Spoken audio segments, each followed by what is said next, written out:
감사합니다.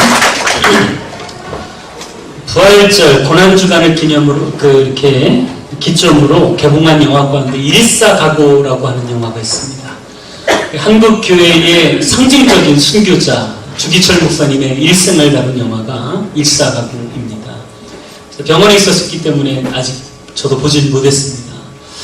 이제 많은 분들이 이제 보고 인천에 주안역 CGV에 딱 한 군데 개봉을 하더라고요. 좀 가까운 데 있으면 좀 가서 볼 텐데 좀 몸이 깨이면 저도 좀 보려고 합니다. 기회가 되면 전에 우리 교회 교우들 다 가서 한번 영화 봤던 것처럼 한번 그 영화는 꼭 한번 봤으면 좋겠다 그런 생각을 하게 되었습니다.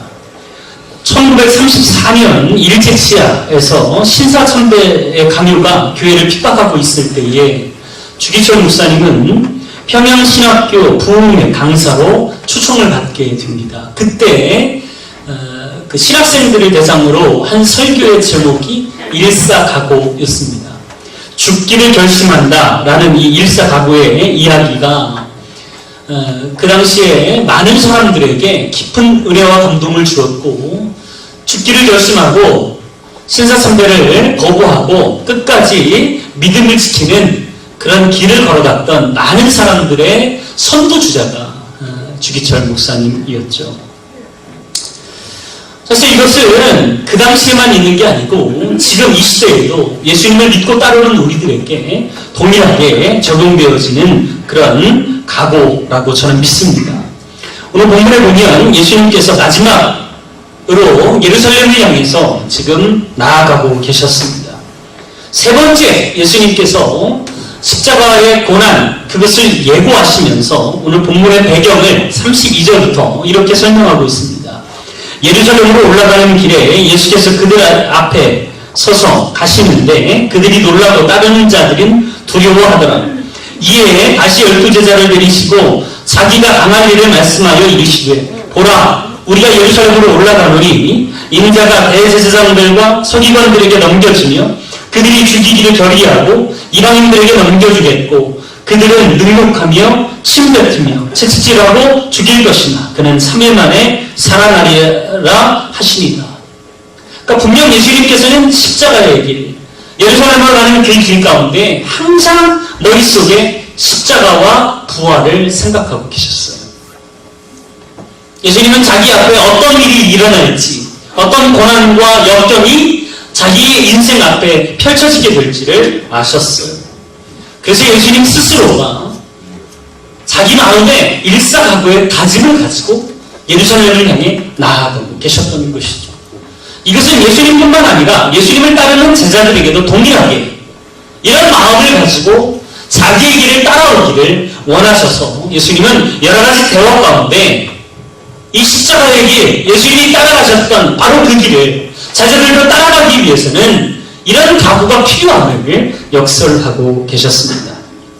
자, 당시 제자들에게 십자가의 길, 예수님을 따르는 길을 가기 위해서 이런 각오가 필요했다면, 자, 오늘 이 시대에 그리스도를 따라가는 우리에게도 동일한 각오와 결단이 필요하지 않겠습니까? 물론 지금 이 시대에는요, 예수님이라고 핍박하거나 어려움을 당하는 그런 상황과 환경은 아닙니다. 그러나 수많은 유혹과 어려움들이 우리의 앞길을 가로막고 진심으로 진정으로 예수님을 따르는 길을 유혹하고 방해하는 세력들이 지금 시대도 얼마나 많은지 모릅니다. 우리가 제대로 예수님을 따라가기 위해서, 예수님의 제자로 이 땅에 살기 위해서는 어떤 각오가 구체적으로 필요할까? 가장 첫 번째로는 세상적인 영광을 포기할 각오를 해야 된다는 것입니다. 한국에 기독교가 처음 발길 디딜 때 많은 사람들이 어떤 동기를 가지고 예수님의 복음을 영접하기 시작했습니다. 그 중에 특별한 동기가 두 가지가 있는데, 하나는 사회 변혁에 대한 기대였습니다. 아주 소수의 핵심 리더들이 이런 마음을 갖고 있었죠. 우리가 복음을 받아들이고 서양 문물을 받아들여야 우리 나라가 좀 새롭게 발전할 수 있겠다. 이런 마음을 가지고 복음을 받아들이게 되었습니다. 극히 소수의 사람들이죠. 대부분의 사람들은 예수 믿는 동기가 구원받기 위해서입니다. 예수 믿고 구원받고 하늘 영광을 바라보기 위해서 많은 사람들이 예수님을 믿었습니다. 이게 바로 성경적인 동기이지요. 근데 언제부터인가 이 한국 사람들 마음속에는요, 또 다른 동기가 자리 잡게 되었습니다. 그게 뭐냐면 기복신앙입니다. 축복에 대한 열망으로 예수를 믿기 시작합니다. 1970년대, 80년대 못 살고 어려웠던 이 나라에 많은 사람들이, 많은 교회가 예수 믿어야 성공합니다. 예수 믿어야 축복받습니다. 예수 믿어야 이 땅이 잘 살게 됩니다. 라고 이야기를 하고 엄청난 부흥을 경험했던 것도 사실입니다. 그러나 이게 정말 예수 믿는 근본적인 동기가 될 수 있을까요? 저도 많이 봅니다. 예수 믿고 구원받은 사람들, 예수 믿고 축복받은 사람들, 예수 믿고 병 고침 받고 문제 해결받은 사람들을 제 주변에서도, 우리 교회에서도 많이 봅니다. 그런데 그것이 우리가 예수 믿는 진정한 동기가 될 수 있을까요? 반대로 이야기하면 예수 믿으면서 병에 걸리고, 예수 믿으면서 문제를 만나고, 예수 믿으면서 진급에서 누락되고, 자녀들이 대학에서, 좋은 대학에서 떨어지고, 이런다고 예수 믿지 않을 겁니까? 적어도 우리가 믿는 예수님, 그 예수를 믿는 진정한 동기는 축복이 되어서는 안 된다는 거죠. 축복이 근본적인 동기가 되어서는 안 됩니다. 1970년대, 80년대, 서양을 중심으로 번영의 신앙이, 한국을 중심으로 기복신앙이 엄청나게 인기를 구가하고, 실제로 부흥을 이룬 것도 사실입니다. 근데 지금에 와서 그런 교회들이 살아있습니까? 수정교회, 크리스탈 교회를 중심으로 번영신학이 굉장히 발달했는데요. 지금 이 수정교회가 법적관리에 들어갔습니다. 부채가 너무 많아서 서양을 중심으로 한 이 번영신학이 무너지고 있어요. 그렇다고 해서 정말 하나님이 살아계시지 않는 겁니까? 그건 아니잖아요.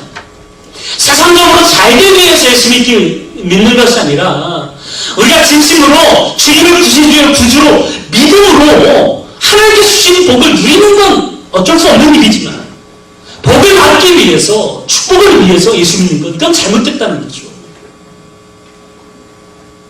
오늘 본문에 나오는 제자들, 처음에는 건전한 동기로 예수님을 따랐습니다. 예수님이 우리의 진정한 구세주이고 예수님만이 우리 인생을 구원할 수 있습니다. 이런 마음으로 예수님을 믿고 따랐습니다.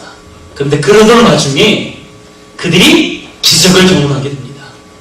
병고침을 받고 귀신들이 쫓아나가는 것을 보고 머리통 5개와 물고기 2마리 가지고 수많은 사람들을 먹이는 이런 기적들을 경험하면서 제자들의 마음속에는 또 다른 열망이 솟아오르기 시작합니다.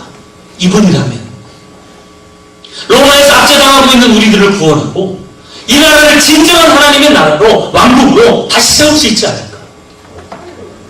이런 마음이 그들 마음속에 자리 잡기 시작하면서 개인적인 욕심들이 그 마음속에 들어가게 됩니다.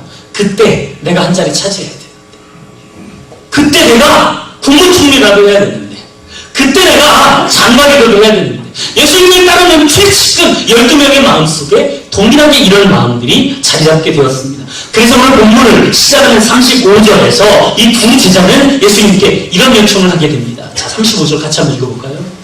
35절 말씀. 자, 세베대의 아들, 시작. 세베대의 아들 야고보와 요한이 주께 나와 여짜오되 선생님이여 무엇이든지 우리가 구하는 바를 우리에게 하여 주시기를 원하옵나이다. 할렐루야. 야고보와 요한이 예수님께 나와서 내가 원하는 것 좀 들어주세요. 그렇게 질문합니다. 그때 예수님이 네가 원하는 게 도대체 뭐냐? 그랬더니 제자들이 이렇게 대답합니다. 36절 37절 이르시되 시작. 이르시되 너희에게 무엇을 하여 주기를 원하느냐? 여짜오되 주의 영광 중에 주의 우편에 하나는 좌편에 앉게 하여 주옵소서. 자, 지금 제자들이 원하는 것은 주의 영광 중에 하나는 주의 우편에, 하나는 주의 좌편에 앉기를 원합니다. 자, 여기서 사용된 이 주의 영광이라고 하는 단어는 겉으로 보기에는요, 하나님의 영광을, 주님의 놀라운 영광을 가르치는 것처럼 보이지만 그래서 조금 마음속에는요, 내 영광을 원하는 겁니다. 그것을 어디서 알 수 있냐면, 이어지는 41절에 보면, 뭐라고 이어지는 말씀을 보면, 주님이 이 나라를 통치하실 때, 나를 주님 우편에, 우의정에, 나를 좌의정에 앉게 해달라. 하나님의 영광은 둘째예요. 예? 하나님의 영광 중에 나라가 임할 때 내가 어떤 자리를 차지하느냐, 이것이 제자들 마음속에는 죄 1순위였다는 것이죠. 출세 바라고 성공을 바라고 지금 예수님을 따르는 그런 마음으로 변질되어 가기 시작했다는 것이죠. 이건요, 비단 이 두 제자의 마음만이 아니었습니다. 41절에 보면 다른 제자들도 이 이야기를 듣고 분노했다 그랬어요. 분노했다. 니들 둘만 다 해먹을 거냐? 우리는 뭐야 그럼 도대체? 이런 마음이 제자들 마음속에 있었단 말이죠. 자, 그런데 흥미로운 사실은 오늘 이 본문과 동일한 사건을 다루고 있는 마태복음에 보면 이 두 제자가 아니라 두 제자에 관련된 한 사람이 이 두 제자를 향해서 요청하는 것으로 등장합니다. 자, 마태복음 20장 21절 22절. 그때에 세베대의 아들의 어머니가 그 아들들을 데리고 예수께 와서 절하며 무엇을 구하니? 예수께서 이르시되 무엇을 구하느냐? 이르되 나의 이 두 아들을 주의 나라에서 하나는 주의 우편에 하나는 주의 좌편에 앉게 명하소서. 인류 최초의 치맛바람이 오늘 성경에 불어내고 있어. 자기 아들을 위해서 예수님께 청탁을 하는 거죠. 예수님, 내 아들 야고보와 요한 한 사람은 우리 오른쪽에 한 사람은 왼쪽에 좌의정 우의정 좀 시켜주세요. 뭐가 맞을까요? 마태복음의 기사가 맞을까요? 아니면 마가복음의 기사가 맞을까요?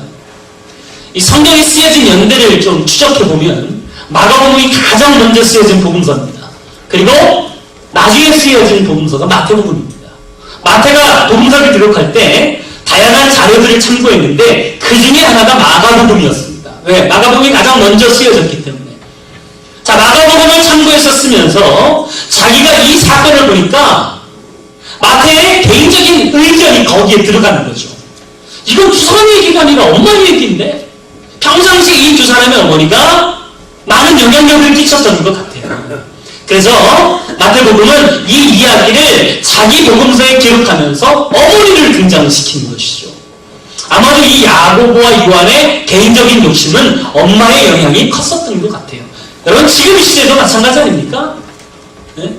우리의 자녀들이 경건하게 사느냐 자기 욕심대로 사느냐는요 부모의 영향이 엄청 큽니다. 특별히 어머니의 영향이 큽니다. 주의를 지킬 거냐, 학원에서 특강한다고 학원을 보낼 거냐. 우리가 자녀들에게 영적인 게 가장 우선이다, 하나님의 성리는 게 추구해야 된다 라고 우리가 입으로 이야기하는데요, 이번 주는 시험 기간이니까 교회 가지 말고 특강 가. 교회야 맨날 가는 건데 뭐 시험 잘 봐야지, 그래야 좋은 대학 가지. 그럼 아이들의 마음속에는, 아이들의 머릿속에는요 헷갈리는 거예요.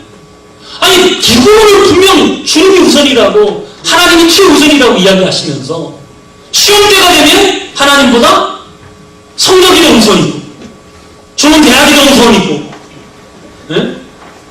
이러면 아이들이 어떤 생각, 어떤 가치관을 가지고 자라날 수 있겠습니까? 여러분, 예수님이 너무 좋아서 주님을 따르다 보니 문제가 해결되고 축복도 받고, 그래서 그 축복 속에서 감사하는 삶, 즐거운 삶을 살아가는 것, 이것은 당연한 것일지 모릅니다. 그런데 이것이 뒤바뀌어져서 축복 때문에 교회 나오고 번영하기 위해서 예수 믿는다면 이것은 잘못된 거 아닙니까? 적어도 축복을 위해서 예수 믿어라 라고 이야기하는, 몰라요, 그게 세상 사람들에게, 믿지 않는 사람들에게 전도의 한 도구일 수는 있지만 이게 전부일 수는 없지 않습니까? 그렇게 해서 교회에 나온 사람들이 교회에서 제대로 예수 믿고 영접해서 아니구나, 세상 축복이 전부가 아니라 예수 믿는 게 내 인생에 정말 중요한 일이구나 라는 사실을 마음속 깊이 깨닫고 그렇게 가치관이 바뀌어져야 되는 게 우리들이 아닙니까? 여러분이 얼마나 바른 동기로 예수를 믿고 따르고 있습니까? 구원의 감격이 너무 커서 그 은혜에 감사해서 예배하고 있습니까? 아니면 세상적인 영광과 욕심을 이루기 위해서 혹시 주님을 따르고 있지는 않습니다. 주님은 이런 제자들의 요청 앞에 직접적으로 아무런 발언을 하지 않으십니다. 아깝다 이야기가 없어요.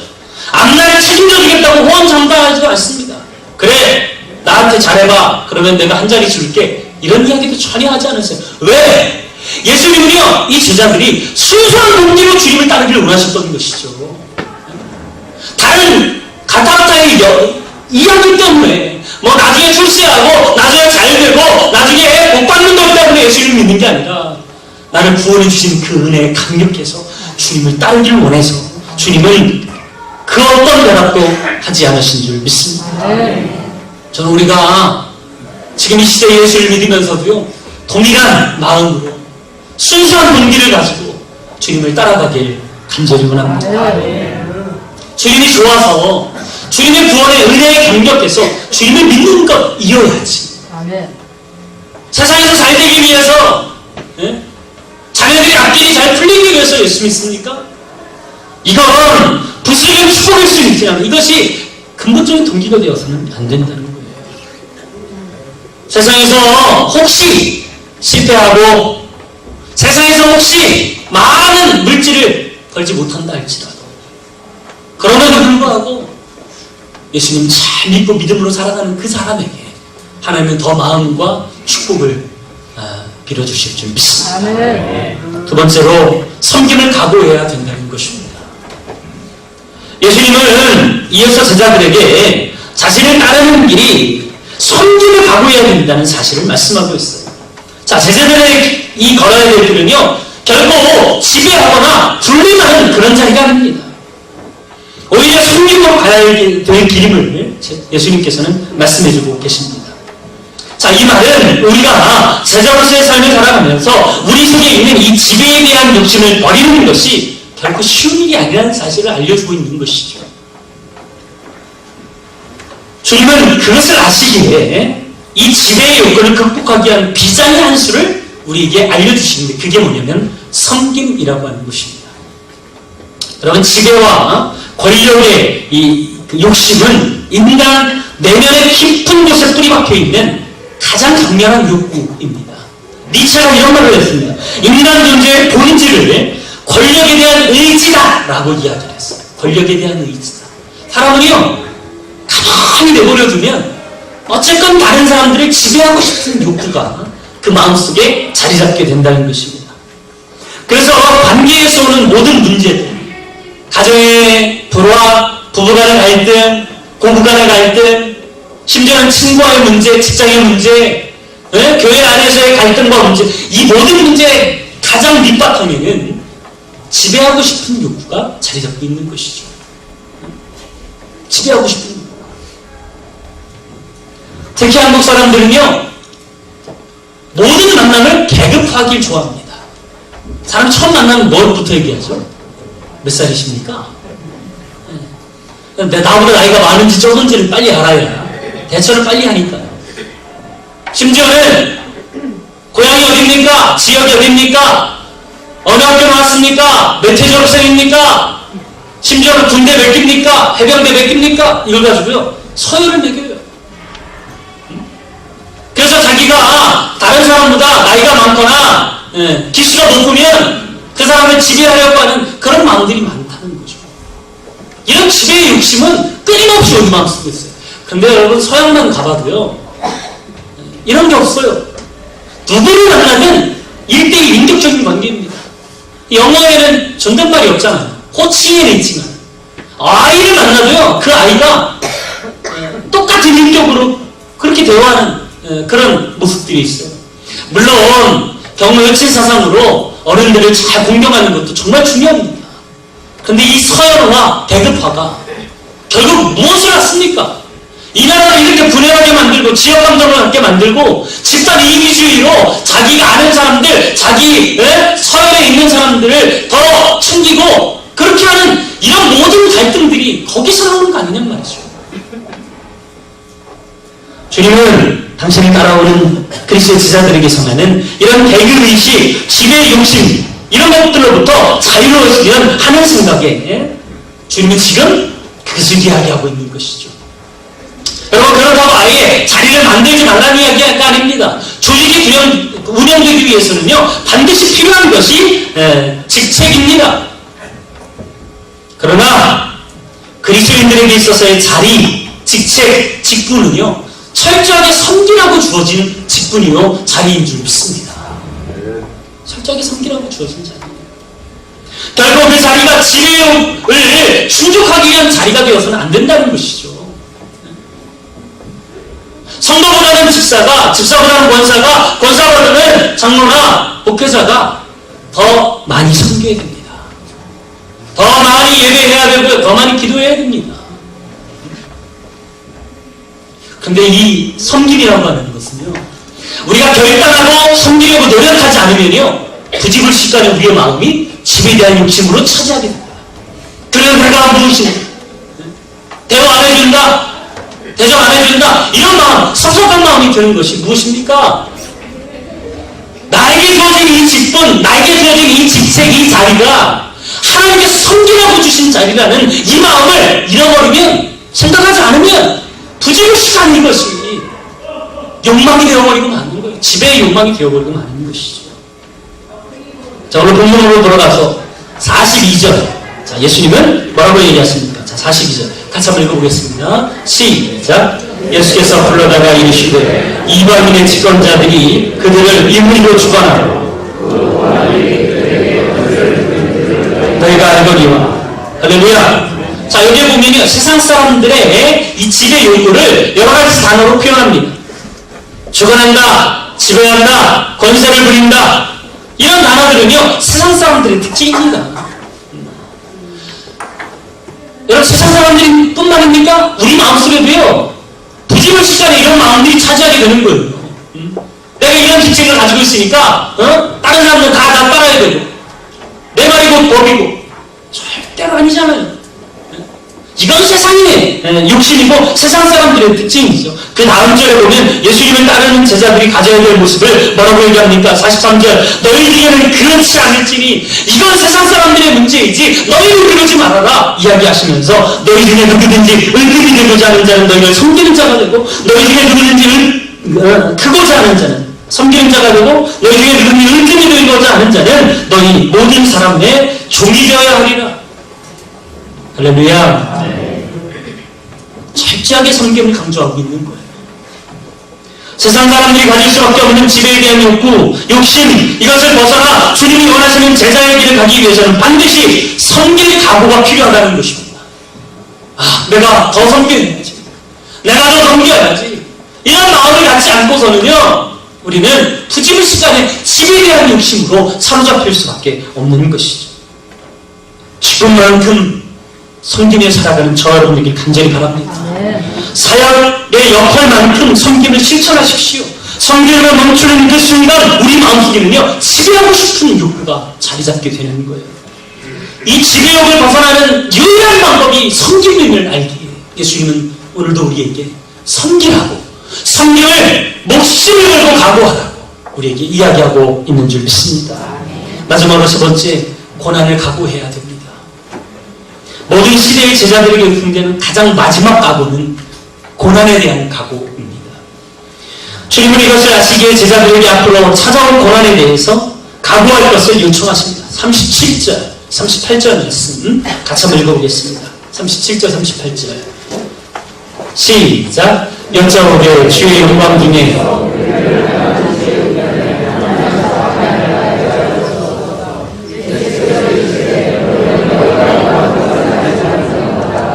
내가 마시는 잔을 너희가 마실 수 있으니 내가 받는 세례를 너희가 받을 수 있느냐. 자, 두 제자가 하나님 우편에 하나님 좌편에 앉게 해달라 부탁을 했을 때 예수님이 뭐라고 이야기하십니까? 너희가 지금 그 이야기하는 게 무슨 의미인지 너희는 알지 못한다. 자, 이야기가 무엇일까요? 자, 지금 예수님은요 십자가를 향해 나아가고 있습니다. 자, 십자가를 향해 나아가는 예수님 좌우편에 설 수 있는 자격은 딱 한 가지예요. 예수님이 십자가에 달리셨을 때 강도 대신 좌우편에 같이 달리면 되는 거예요. 아주 쉬운 문제. 자, 그런데 지금 제자들의 머릿속에는요, 이런 생각이 있을까요? 전혀 없습니다. 예? 세상적인 욕구만 다 있는 거예요. 그런데 예수님은 지금 너희들이 이야기하는 게 고난의 길이고 십자가의 길임을 너희들 알지 못한다는 거예요. 그러면서 이어서 무슨 이야기를 하십니까? 내가 마시는 잔을 너희가 마실 수 있으며 내가 받는 세례를 너희가 받을 수 있느냐? 여기서 말하는 이 잔, 여기서 말하는 이 세례라는 게 무엇을 이야기합니까? 고난의 잔, 죽음의 잔을 이야기하는 거 아닙니까?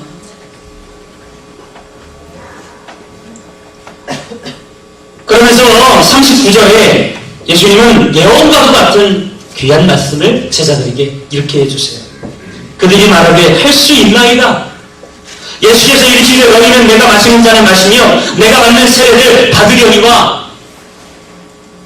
할 수 있다고 이야기할 때 제자들 머릿속에는요 다른 생각을 갖고 있었지만, 그러나 예수님은요 그들에게 앞으로 너희들이 내가 받는 이 고난의 잔을 마시려니 올 것이다. 사실 여러분, 예수님을 따르는 제자들에게 피할 수 없는 것이 고난이요 어려움이고 역경입니다.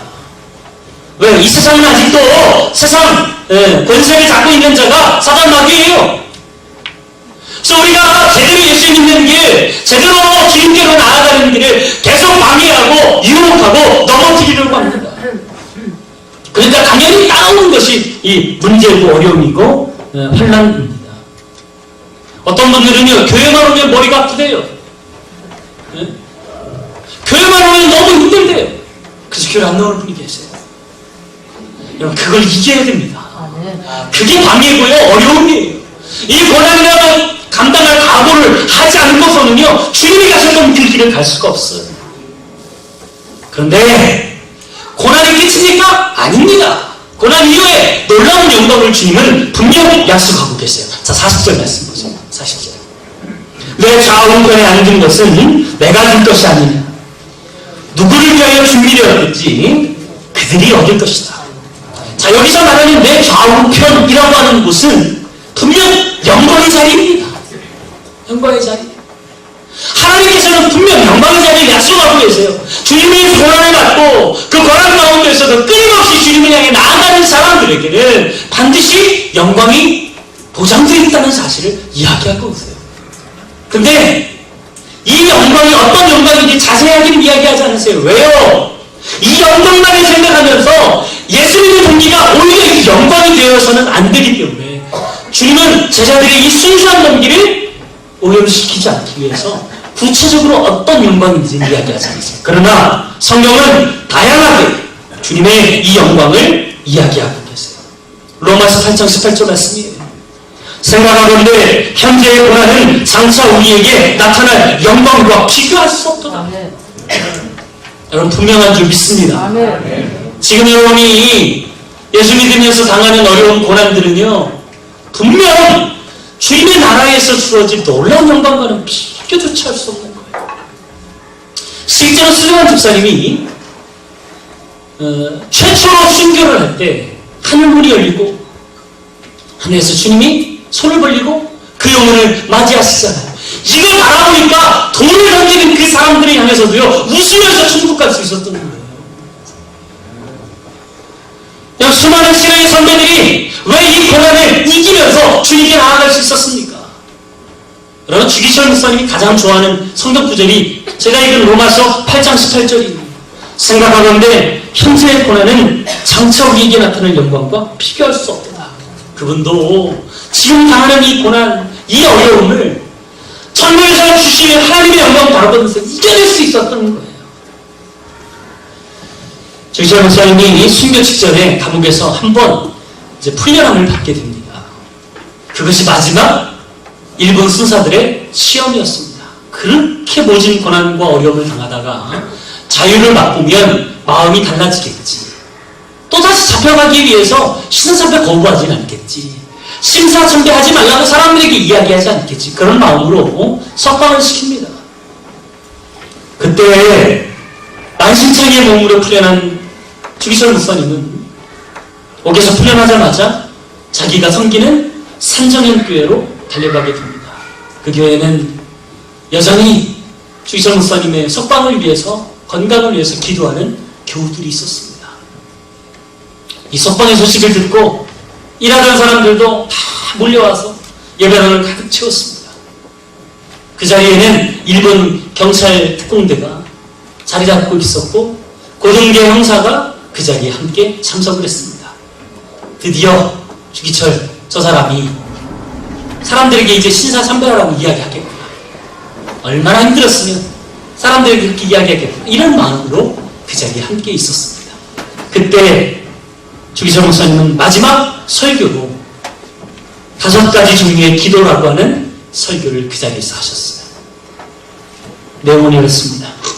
주님, 이 순간 나는 5가지 기도의 제목을 가지고 있습니다. 첫째로 죽음의 권세를 이기게 하옵소서. 둘째로 장기간의 고난을 견디게 하옵소서. 셋째로 나의 부모와 처자와 나의 사랑하는 교우들을 주님이 돌봐주시옵소서.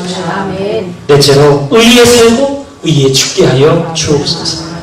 5번째로 내 영혼을 주님께 부탁드립니다. 그 설교가 끝나고 그 자리에서 다시 체포가 되었어요.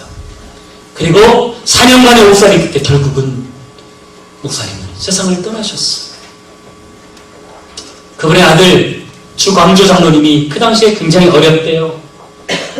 어린 나이에 자기 아버지를 보고는요, 사실 세상을, 예수님을 등지고 세상을 떠나, 세상으로 갔다가 다시 주님을 믿고 열심히 지금 간증하며 신앙생활을 하고 계세요.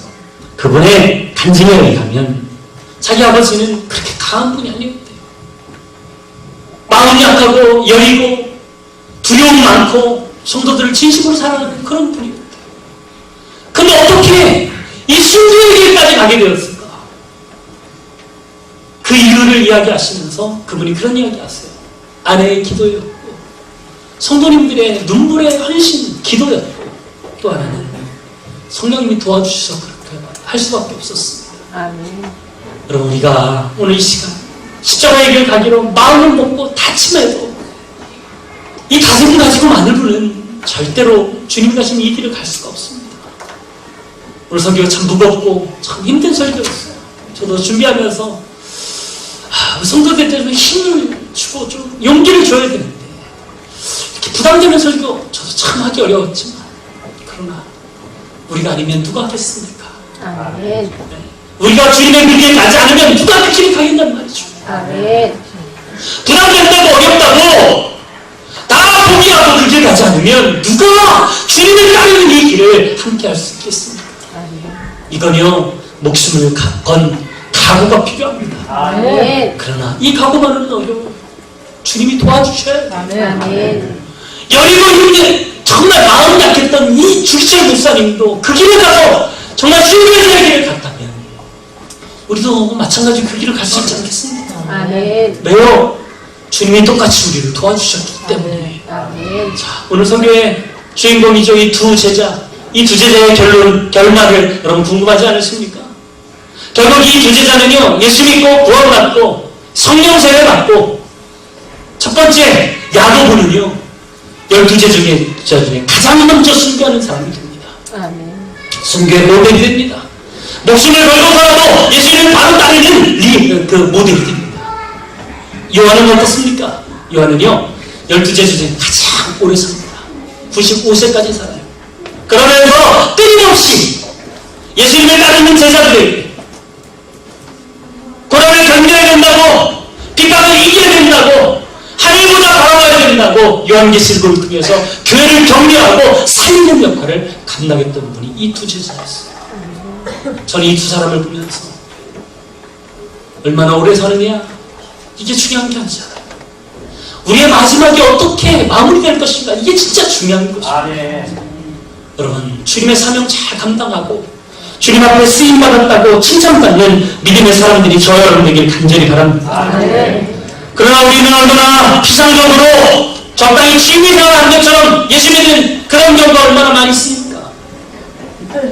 물론 즐겁게 생활하고 즐겁게 신앙생활하는 것도 중요합니다. 그러지 말라는 건 아니에요.